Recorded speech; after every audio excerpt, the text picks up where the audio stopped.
Hi friends, तो आज हम करने जा रहे हैं कॉन्फ्लिक्ट मैनेजमेंट का आगे एक टॉपिक लेवल्स ऑफ कॉन्फ्लिक्ट। अब इसमें हम ये सारा कुछ देखने जा रहे हैं कि कॉन्फ्लिक्ट किस किस टाइप के कॉन्फ्लिक्ट होते हैं और उनके आगे आगे टाइप्स क्या हैं। और इस टेबल से आपको टोटली सारा क्लियर हो जाएगा और बिल्कुल ईजी वे में क्लियर हो जाएगा। जैसे इसका जो फर्स्ट है इंट्रा इंडिविजुअल कॉन्फ्लिक्ट। सबसे पहले इंट्रा इंडिविजुअल, इनके ना नेम से पता चल जाता है कि ये है क्या। जैसे कि एक पर्सन के अंदर जो कॉन्फ्लिक्ट चल रहा है, जैसे कि हमें कॉन्फ्लिक्ट की नॉर्मल डेफिनेशन पता है कि दो पर्सन्स के बीच में या दो से ज़्यादा पर्सन्स के बीच में जब कोई कॉन्फ्लिक्ट होता है उसी कॉन्फ्लिक्ट कहते हैं। बट एक कॉन्फ्लिक्ट ऐसा भी होता है जो एक पर्सन के अंदर चलता है, जिसे हम कन्फ्यूज़न भी कह देते हैं। अब जैसे कि एक एग्जांपल से समझते हैं। जैसे कि मैंने किसी जॉब के लिए अप्लाई किया, काफ़ी सारे इंटरव्यूज़ दिए अलग अलग कंपनीज़ में। उसमें मेरे को दो कंपनी से ऑफ़र आता है। और जैसे एक कंपनी में उसकी सैलरी काफ़ी अच्छी है पर उसका वर्क इन्वायरमेंट अच्छा नहीं है। और जो सेकंड कंपनी है उसकी सैलरी ज़्यादा अच्छी नहीं है पर उसका वर्क इन्वायरमेंट ज़्यादा अच्छा है।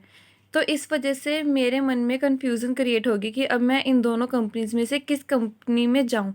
तो इसे कहते हैं इंट्रा इंडिविजुअल कॉन्फ्लिक्ट, कि हमारे अंदर खुद में ही कन्फ्यूज़न की स्टेट आ जाना कि अब आगे क्या करें, कैसे करें। इसके आगे 3 पार्ट है, 3 टाइप्स है इसकी: frustration, goal conflict and role conflict. अब फ्रस्ट्रेशन में क्या है? फ्रस्ट्रेशन में ये है कि जैसे अब कोई पर्सन कुछ करना चाहता है, पर वो कर नहीं पा रहा, जिसकी वजह से उसे फ्रस्ट्रेशन हो रही है। और फ्रस्ट्रेशन की वजह से उस पर्सन में कॉन्फ्लिक्ट राइज़ हो जाता है कि वो क्यों नहीं कर पा रहा, या कुछ भी, कि वो उस लेवल को अचीव नहीं कर पा रहा। इसमें उसके आउटकम्स क्या होता है, जैसे कि उसे गुस्सा आएगा या कुछ, मतलब बेसिकली जैसे आप हम लोग कहते हैं ना कि हाँ यार मैं तो बिल्कुल फ्रस्ट्रेट हो गया या बिल्कुल फ्रस्ट्रेट होगी। बिल्कुल ये वैसा ही है कि जब आप कुछ करना चाहते हो बट आप वो अचीव नहीं कर पा रहे, उसकी वजह से आपको फ्रस्ट्रेशन होती है। फ्रस्ट्रेशन की वजह से आपके अंदर कॉन्फ्लिक्ट होता है। नेक्स्ट है गोल कॉन्फ्लिक्ट। ये सारे पॉइंट्स काफ़ी सिमिलर से हैं, तो बस आपको बस बेसिकली बेसिक समझना है और उसे आप लिख सकते हो पेपर में आराम से। अब गोल कॉन्फ्लिक्ट में क्या होता है, इसमें जैसे आप डिसाइड नहीं कर पा रहे हो कि आपको कौन-सा गोल अचीव करना है, या जैसे कि मान लो कि आपके पास 2 या 2 से ज़्यादा कॉम्पीटिंग गोल्स हैं। जैसे आप ये भी करना चाहते हो, आप ये भी करना चाहते हो और आपको पता ही नहीं है कि आपको करना क्या है, आपका गोल है क्या? उसे कहते हैं गोल कॉन्फ्लिक्ट, कि आपके अंदर चल रहा है कि आपको समझ ही नहीं आ रहा कि हाँ, मेरे को ये करना चाहिए या नहीं, या मेरे को ये करना चाहिए।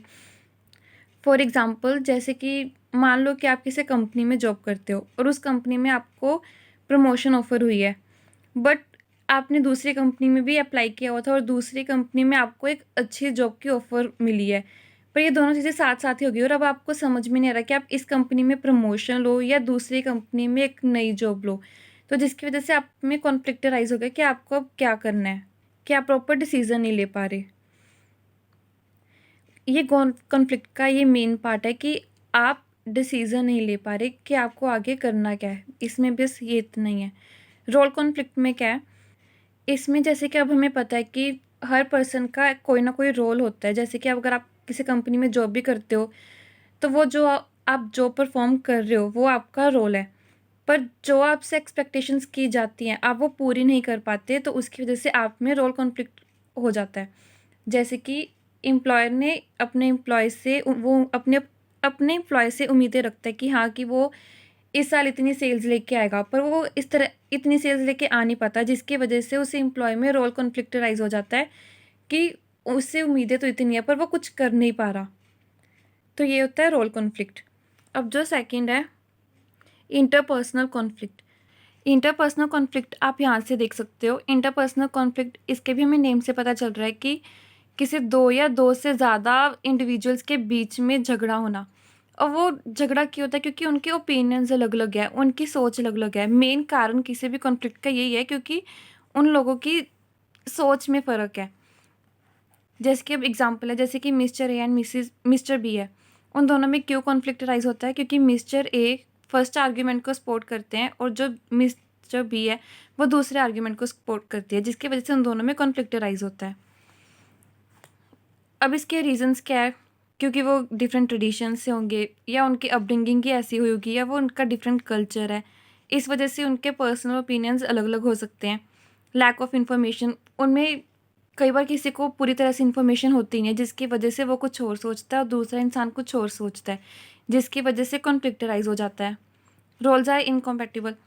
अब जैसे कि कोई पर्सन अपना रोल अच्छे से परफॉर्म नहीं कर पा रहा, जिसके वजह से कॉन्फ्लिक्ट अराइज हो जाता है उसके टीम मेंबर्स में या किसी में भी। एनवायरमेंटल स्ट्रेस के रिसोर्सेज इतने हैं नहीं, जिसकी वजह से उनमें कॉन्फ्लिक्ट अराइज होता है कि अच्छे से रिसोर्स यूज़ करने चाहिए, कैसे मैक्सिमम सेल्स या प्रॉफिट लेके आ जाए, ये सारा कुछ इसमें है। अब थर्ड कॉन्फ्लिक्ट है ग्रुप कॉन्फ्लिक्ट। इसमें आगे दो आते हैं, इंट्रा ग्रुप और इंटर ग्रुप। ये सारा भी हम ऐसे ही समझते हैं। सबसे पहले ग्रुप लेवल कॉन्फ्लिक्ट क्या होता है? ग्रुप लेवल कॉन्फ्लिक्ट मतलब कि किसी भी ग्रुप में जब कोई कॉन्फ्लिक्ट होता है, पहले एक ग्रुप क्या होता है जिसमें 2 से ज़्यादा पर्सन्स होते हैं, उसे हम ग्रुप कहते हैं। जिसकी और उस ग्रुप में उन मेंबर्स के बीच में या तो उनके मेंबर्स के बीच में झगड़ा हो सकता है या एक ग्रुप का दूसरे ग्रुप के साथ। ये 2 तरह के हो सकते हैं। वही इन्होंने आगे कहा है कि टाइप्स ऑफ ग्रुप कॉन्फ्लिक्ट में इंट्रा ग्रुप कॉन्फ्लिक्ट और इंटर ग्रुप कॉन्फ्लिक्ट। इंट्रा में जो है वो ग्रुप के बीच के मेंबर्स में झगड़ा होता है। जैसे कि एक मार्केटिंग डिपार्टमेंट है, मार्केटिंग डिपार्टमेंट के जितने भी मेंबर्स हैं उन सभी में झगड़ा हो गया, उसे कहते हैं इंटर ग्रुप कॉन्फ्लिक्ट।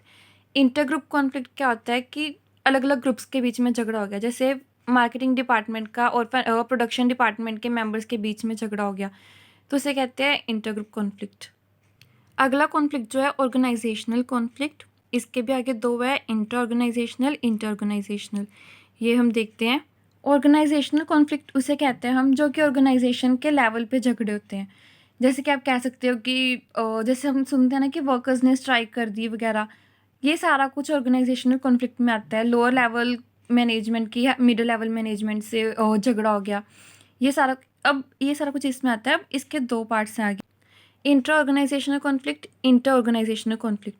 जबकि किसी के ऑर्गेनाइजेशन के बीच में झगड़ा हो उसे कहते हैं इंट्रा, और जो 2 ऑर्गेनाइजेशंस के बीच में हो उसे कहते हैं इंटर।